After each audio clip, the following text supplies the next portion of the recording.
Et bonjour tout le monde, ravi de vous retrouver pour cette vidéo du mardi 9 février 2021. Et comme on peut le voir ici sur la map, le Bitcoin a établi un nouvel ATH et vous avez probablement pas dû manquer cet événement. Et en effet, il a pris 18% ici et s'établit aux alentours des 46 000 dollars. L'Ether, lui, est à plus 8% et on peut voir que certains tokens ont performé plus que le Bitcoin lors de cette poussée, à savoir le BNB ici, le Tron, IGLD, Luna, toutes celles qui s'affichent en vert ont généralement des pourcentages plus importants que le Bitcoin. La dominance du Bitcoin est cependant montée un petit peu, ce qui veut dire que dans la globalité, la plupart des altcoins subissent quand même un petit peu, mis à part certains, comme je viens de le dire juste avant. Alors aujourd'hui, on va aller voir les graphiques un peu de différents altcoins, donc notamment ceux que vous m'avez cités lors de mes précédentes vidéos. On va également voir le graphique du Bitcoin évidemment, et puis on va enchaîner peut-être avec la dominance et on va faire les altcoins comme promis. Mais avant de passer directement aux analyses et de vous passer la petite introduction, vous le savez, alors je le répète comme d'habitude, ceux qui le savent déjà et qui connaissent la chaîne et qui potentiellement ne sont pas intéressés par ça, vous pouvez directement avancer après l'introduction. Pour les autres, vous pouvez regarder, notamment ceux qui nous rejoignent sur cette vidéo et qui ne connaissez pas la chaîne avant, ce que je vais vous dire sur ce petit tableau que je vous partage. Alors c'est pas bien compliqué, c'est simplement un tableau qui va récapituler tous vos investissements, à savoir si vous avez de l'argent sur plein de plateformes différentes, Coinbase, Binance, Crypto.com, Ledger, et après vous allez pouvoir évidemment ajouter tous les échanges que vous avez, et si vous avez plus que 9 plateformes, vous allez pouvoir effectivement ajouter des colonnes ici. Puis sur cet autre onglet, vous avez le prix des crypto-monnaies, vous allez pouvoir ajouter toutes celles que vous avez dans votre propre portefeuille tout simplement, et vous allez les mettre à jour en un clic ici en changeant cette valeur. Alors des fois il y a des petites erreurs comme ça, il suffit, moi c'est pour ça que j'ai remis une colonne à gauche qui permet de les remettre à jour de façon unitaire, mais peu importe. Et derrière vous aurez votre tableau de bord, vous allez savoir exactement combien vous avez d'euros ou de dollars encore disponibles en pourcentage dans votre portefeuille. Vous savez combien ça représente en euros, combien ça représente en dollars ici. Vous avez votre total de crypto avec sa valeur, du coup la valeur de votre portefeuille crypto en dollars et en euros également. Vous avez ici du coup votre investissement de départ, donc ici sur cet exemple qui n'est pas mon portefeuille bien entendu, c'est un exemple fictif, vous avez un investissement de départ de 10 000 euros et là vous allez pouvoir voir donc l'état de votre portefeuille actuel avec les gains et le ROI tout simplement qui est écrit ici. Et vous avez des petits camemberts qui récapitulent tout ça. Voilà, donc c'est quelque chose que j'utilise moi depuis un an et c'est relativement pratique. Au début, je savais pas où j'en étais, je savais pas combien j'avais en tout, c'était compliqué de le savoir. Et là, vraiment, à chaque instant, je sais exactement ce que j'ai dans mon portefeuille et exactement combien je gagne ou combien je perds si jamais je perds. Mais actuellement, vous le savez, ça monte énormément et donc si vous avez investi ces dernières années, évidemment, vous êtes forcément en gain a priori. Donc derrière, si vous souhaitez avoir plus de renseignements et si vous voulez savoir comment obtenir ce portefeuille que je vous le partage finalement sous l'échange d'une donation, vous avez le lien pour les donations sous cette vidéo, mais vous pouvez également donc cliquer sur le lien ici en haut à droite, ce qui vous ramènera vers la vidéo où j'explique un peu mieux le tableau. Vous pouvez avancer dans cette vidéo à 1 minute 12 et vous verrez un petit peu l'explication plus précise du tableau. J'en ai fini avec ça et on se retrouve tout de suite maintenant pour les analyses après la petite introduction.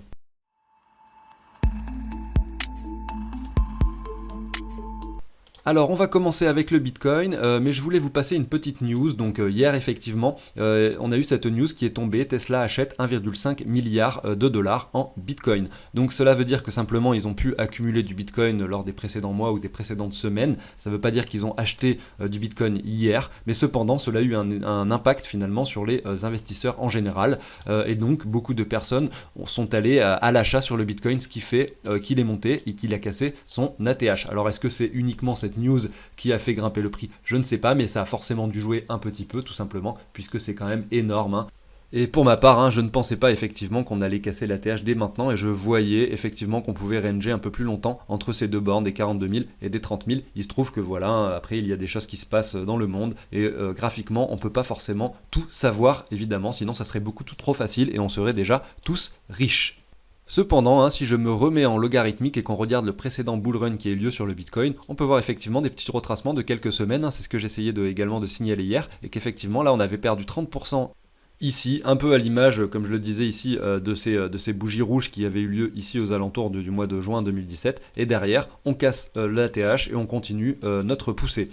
Alors quelles sont les prochaines targets pour Bitcoin avant d'imaginer peut-être un nouveau petit retracement de 30% ou quelque chose comme ça? Eh ben on va les identifier, enfin en tout cas on va essayer d'identifier cela tout de suite. Donc là je me suis mis en logarithmique, c'est pour ça qu'effectivement le cours est compressé. On voit ici l'ATH de novembre 2013, ici l'ATH de décembre 2017. On va se mettre tout simplement un petit Fibo comme ceci, tout simplement, de prolongation et on va regarder un petit peu les targets. On peut voir effectivement que le cours a joué sur les 161,8 de Fibo. On a fait cette mèche pour clôturer la bougie mensuelle donc du mois de janvier en dessous des 161,8. C'est un niveau pertinent effectivement. Et les prochaines targets de vente potentielle avec peut-être des retracements qui pourraient s'effectuer sur le Bitcoin seraient effectivement les 261,8, donc ici aux 55 200 $, et puis les 423,6 ici aux 87 000 $. Ça ne veut pas dire qu'on ne va pas aller plus haut, simplement que ce sont des targets intéressantes effectivement pour commencer à vendre du Bitcoin si vous en avez acheté plus bas et que vous souhaitez commencer à prendre des profits.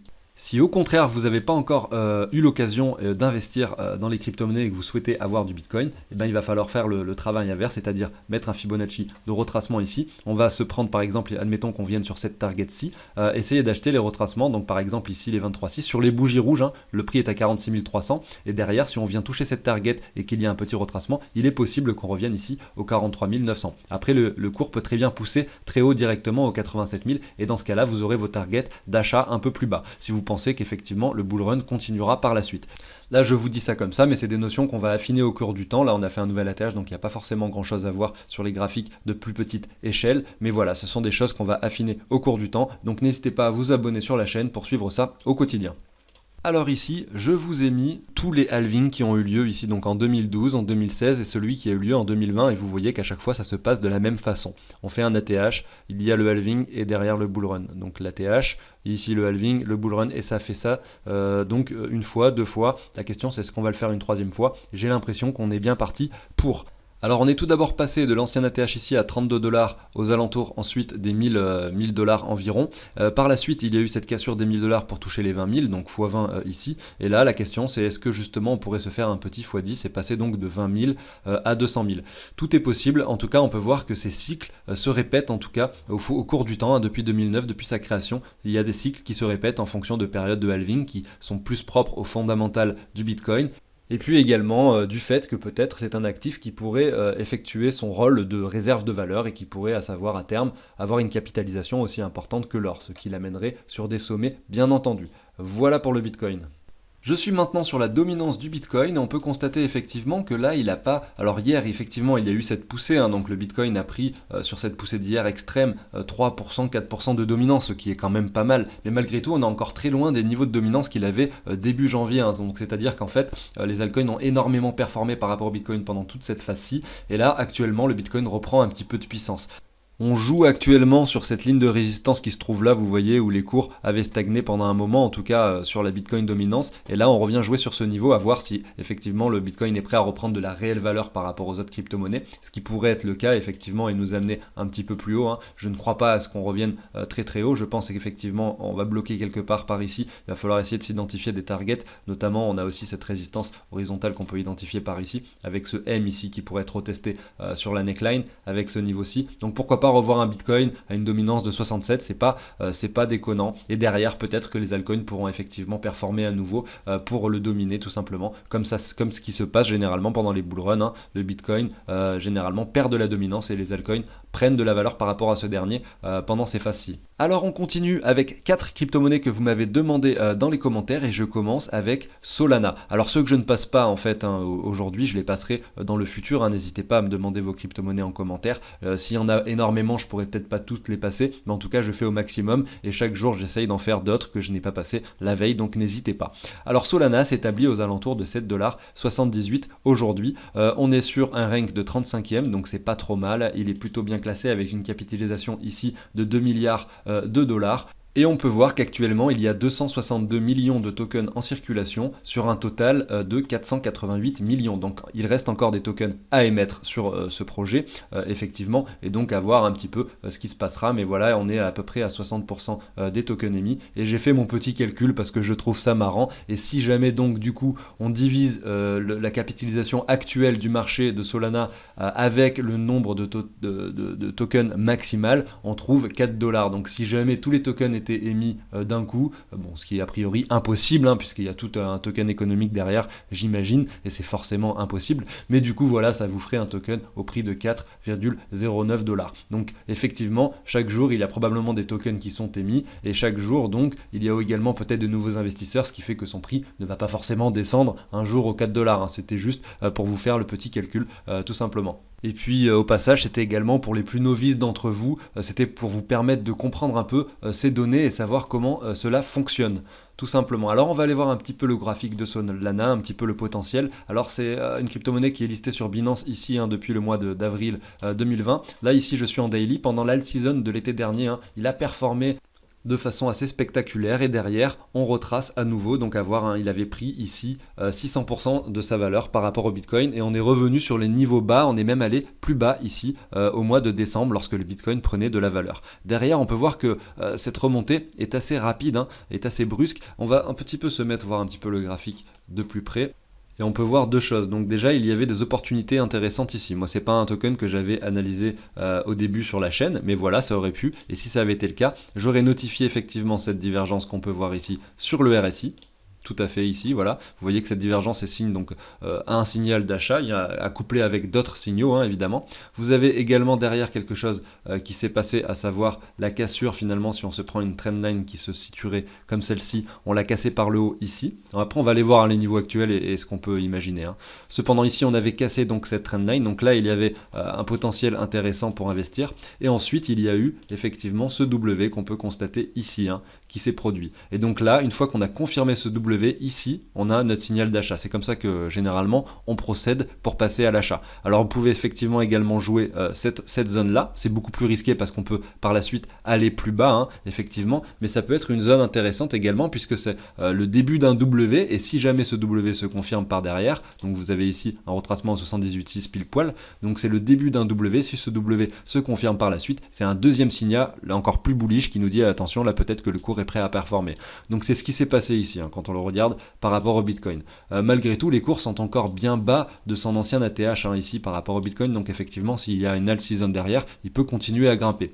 Alors si c'est un token qui vous intéresse, un projet qui vous intéresse, j'ai pas poussé sur le fondamental du projet comme vous pouvez le voir ici. Je fais simplement l'analyse graphique. Vous pouvez effectivement...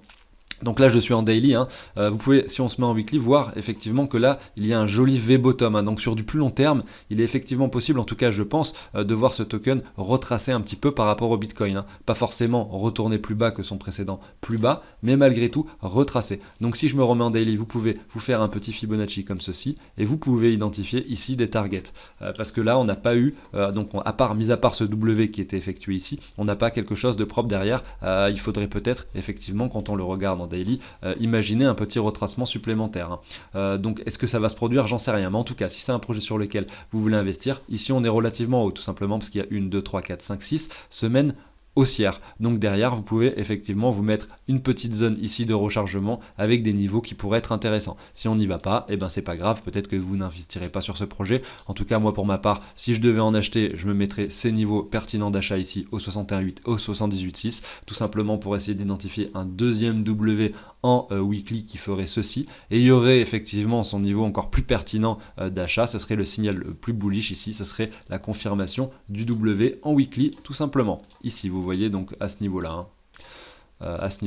Donc ça serait deux signaux intéressants d'acheter, en tout cas si vous voulez acheter par palier, il y aurait peut-être un premier niveau par ici, et si on vient casser plus haut, un deuxième par ici. Si derrière le cours va plus bas, pourquoi pas essayer d'acheter un W qui irait plus bas, en se gardant de l'argent pour acheter ici au 90 ou au 85,4 de Fibo. Alors voilà pour Solana, je vais essayer de vous le regarder également par rapport au dollar, pour essayer de voir un petit peu ce qui se passe. Alors Solana par rapport au dollar, là je suis en weekly, effectivement on a quelque chose d'assez bullish. Est-ce que ici on aurait un W confirmé? Oui, parce qu'on a fait effectivement, on allait plus bas que les 61,8, on est même allé ici au 85,4, même presque au 90. Donc on pourrait estimer, alors j'enlève le logarithmique, c'est pour ça que c'était pas forcément très propre. Donc on pourrait estimer finalement que ce W là, il est propre et il est confirmé. Il a été confirmé sur cette bougie-là. Et d'ailleurs, la bougie qu'il confirme va directement très haut. C'est un petit peu embêtant quand on veut investir. Alors là, je suis en weekly. Mais si je me mets en daily, peut-être que c'est un peu plus pertinent. Ce W, on l'aurait confirmé ici sur cette cassure de bougie-là. Cette bougie-ci, vous voyez, celle-ci. Tac, tout simplement. Vous voyez que c'est la bougie qui clôture au-dessus, finalement, de l'ancien sommet. Donc si on veut coupler nos analyses graphiques, celles que l'on avait juste avant de Solana par rapport au Bitcoin et celles que l'on a ici par rapport à l'USD, on pourrait s'estimer un petit Fibo comme celui-ci, vous voyez, et on pourrait imaginer que le cours revienne sur cette cassure de W ici.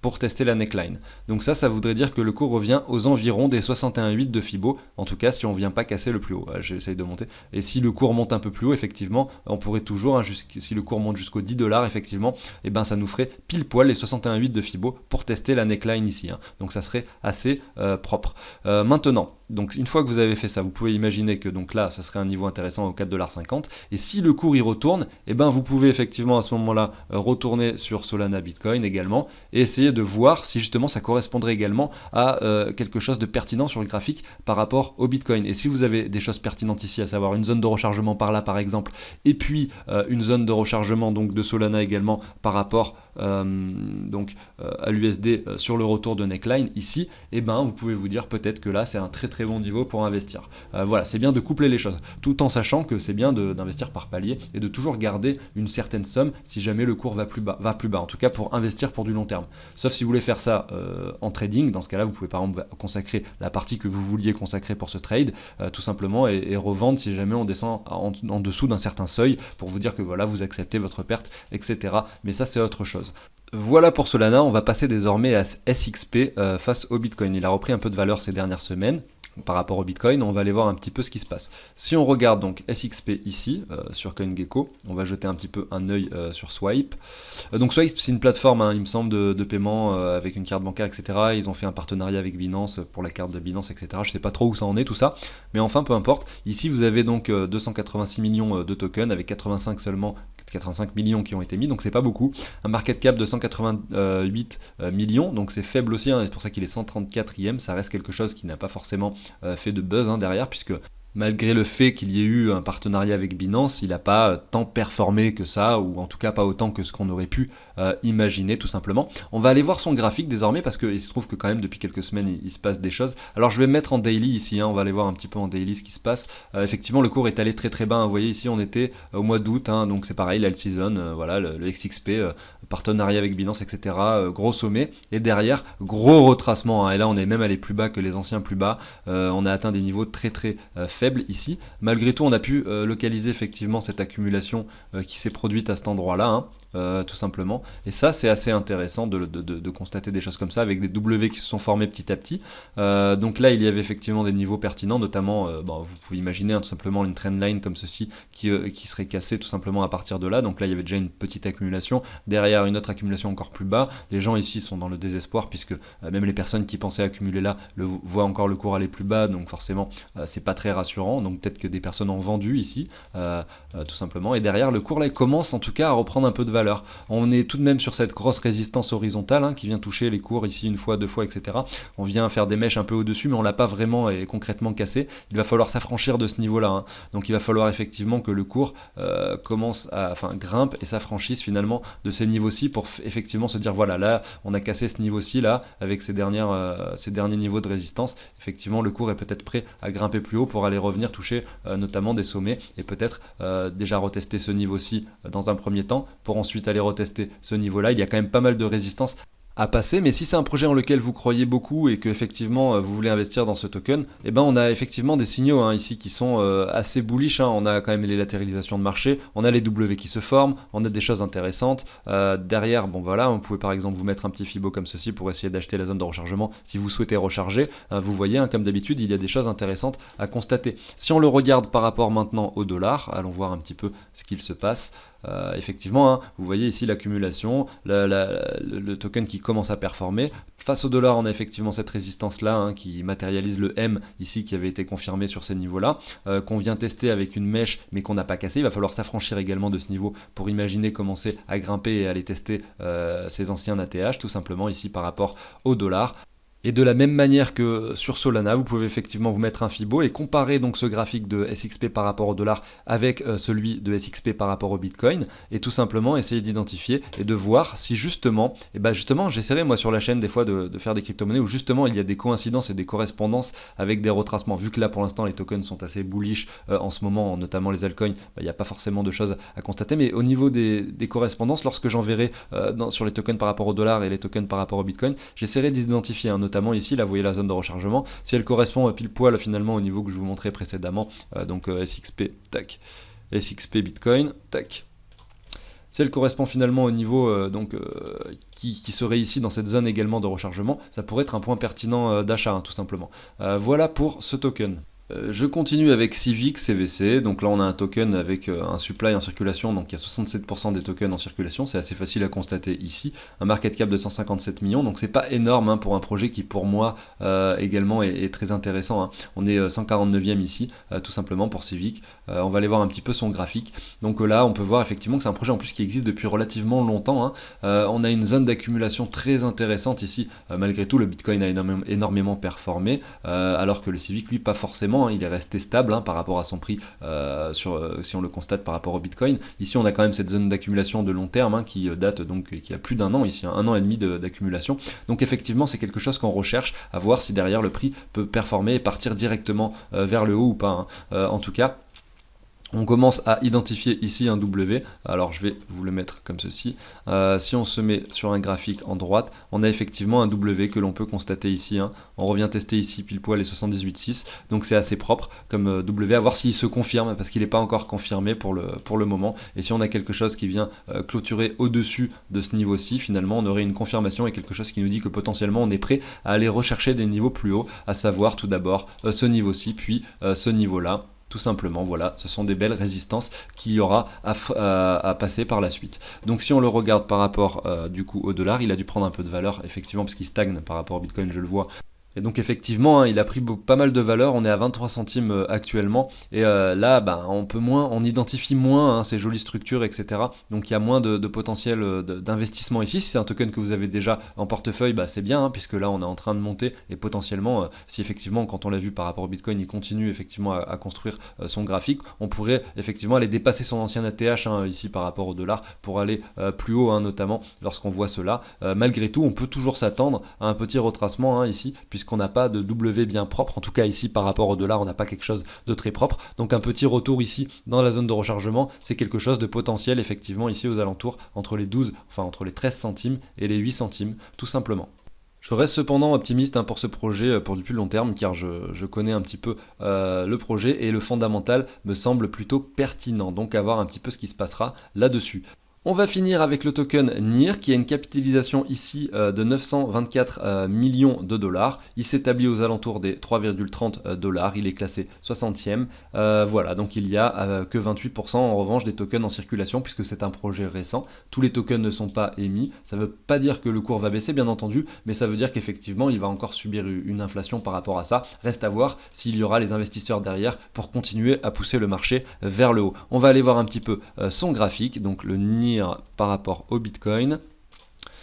Je me mets ici, donc c'est assez récent, il n'y a pas beaucoup d'historique et il ne va pas y avoir forcément grand chose à dire sur ce token, mais on peut identifier une accumulation ici, hein. On peut identifier effectivement une accumulation et même un W qui se confirme à ce niveau-là. Donc là je suis par rapport au Bitcoin, hein. Donc là j'étais au mois de novembre, là on a ce W qui se confirme ici aux alentours du mois de mi-janvier, et derrière on joue à nouveau avec ce niveau de support hein, qui était donc une résistance à l'époque, qu'on a cassé vers le haut, on s'en sert désormais comme support. On vient faire la touchette ici de la neckline du W, effectivement donc niveau intéressant d'achat ici, et actuellement on s'établit, donc vu que le Bitcoin monte, donc quand on le regarde face au Bitcoin, on est relativement bas, et pourquoi pas donc avoir un niveau assez pertinent d'achat sur les niveaux actuels, en tout cas quand on le regarde par rapport au Bitcoin. Si on y jette un œil maintenant sur le NIR par rapport au dollar, on peut voir effectivement que là on est sur une trend haussière, hein, puisque effectivement il suit un petit peu la tendance de la cryptosphère en général, c'est-à-dire un marché haussier notamment depuis début décembre, novembre. En fait il a été finalement listé, là je suis sur Binance, pas longtemps avant le début du bull run, hein, donc à savoir que maintenant, logiquement, quand on le regarde par rapport au dollar, il monte parce qu'il suit la tendance également de toutes les crypto-monnaies. Mais par rapport au Bitcoin, il n'a pas encore énormément performé et il a du potentiel effectivement à performer par la suite, notamment si c'est un projet avec un fondamental très intéressant. On le voit hein, sur le graphique par rapport au Bitcoin qu'il a un graphique intéressant et que potentiellement il pourrait performer. Hein. Voilà, donc si on le regarde quand même sur le dollar, on peut effectivement se mettre le petit Fibo ici et essayer d'identifier la zone de rechargement largement. Est-ce qu'on y retournera? J'en sais rien, mais en tout cas ça me semble assez pertinent quand on le regarde par rapport au Bitcoin de savoir que là on pourrait, hein, et je le trouve assez vraiment pertinent ce graphique, hein, par rapport au Bitcoin. Je le trouve beaucoup mieux finalement que celui par rapport au dollar, en me disant que voilà, on confirme un W, on revient tester la neckline, c'est assez propre. C'est ici qu'on va essayer d'identifier des choses, hein. Et donc là effectivement il y a des paliers d'investissement intéressants sur les niveaux actuels sur ce token. On arrive désormais sur la fin de cette vidéo, donc comme je vous l'ai dit, là j'en ai fait 4 de tokens dont vous m'aviez parlé. N'hésitez pas à m'en demander d'autres en commentaire, je n'hésiterai pas à les regarder et à voir un petit peu ce que je ferai dans les prochaines vidéos. Et voilà, n'hésitez pas à vous abonner, à liker, à commenter. Si le contenu vous plaît, faut surtout pas hésiter à activer la petite cloche pour ne rien manquer des prochaines vidéos. Et écoutez, je vous dis à demain et je vous souhaite une très très bonne journée. Allez, salut tout le monde!